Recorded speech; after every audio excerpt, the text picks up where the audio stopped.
Hi வணக்கம். பரணி தீபம் நல்வாழ்த்துக்கள். கார்த்திகை திருநாள் நல்வாழ்த்துக்கள். எல்லார் வீட்லேயும் பரணி தீபம் ஏற்றுங்க. வீட்டில் நல்ல சுபிக்ஷம் பெருகும். மேலும் சிவபெருமானின் 5 முகத்திலிருந்து தோன்றி நெருப்பு பிழம்பாகவும், பார்வதி அன்னையின் ஒரு முகத்திலிருந்து தோன்றிய நெருப்பு பிழம்பாகவும் ஒன்றிணைந்து உதித்தவர் முருகப்பெருமான். 6 முகமாக உதித்தவர். 6 முகத்தையும் 6 கார்த்திகை பெண்கள் வளர்த்தனர்.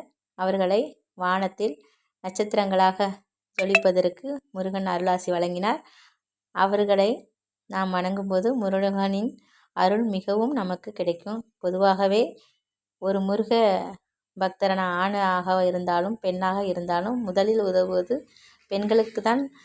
முதலில் முருகப்பெருமான் அருளாசி வழங்குவார். ஏனென்றால் அவர் 6 கார்த்திகை பெண்களால் வளர்க்கப்பட்டவர். பெண் பக்தர்